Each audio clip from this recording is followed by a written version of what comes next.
Lots of drama unfolding in the sentencing phase for a man who used a sledgehammer to kill a Fallbrook family and then bury them in the desert 10 years ago.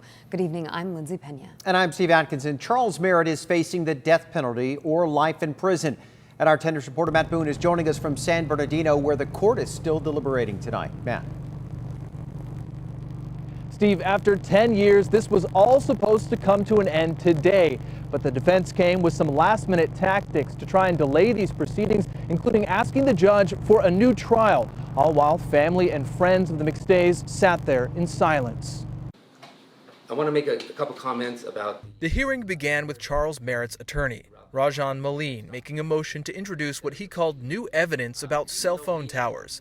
Cell phone data had been key evidence to prosecutors who used it to show Merritt had been near the desert gravesite in early February of 2010 when the McStay family had gone missing from their Fallbrook home. The judge did not appear to be moved by the testimony, but let it proceed. Listening to his lawyer, Merritt sat looking anxious and frustrated. After the lunch break, a shocking development.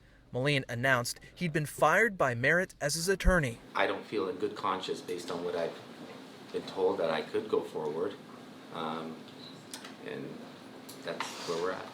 The judge announced a recess, but when they came back, he denied Merritt's request to fire his attorney, so the hearing continued.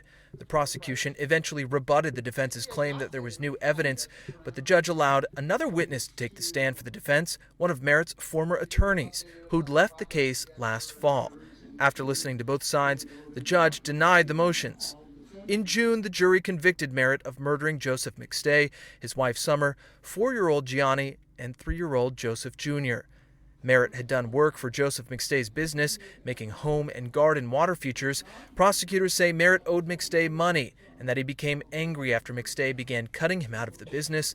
The motive for the murders, they argued, was greed. So right now, the judge is still reviewing some of the evidence in this case and what the defense had brought up. We don't know yet exactly what this sentence is going to be. He's going to be deciding between just two options, though. One will be life without the possibility of parole, as well as the death penalty. So we'll have to see what the outcome of that is coming up. Reporting live in San Bernardino, Matt Boone, 10 News. Thank you, Matt. And to follow any developments in this case, you can download our free mobile app. Just go to the App Store and search 10 News.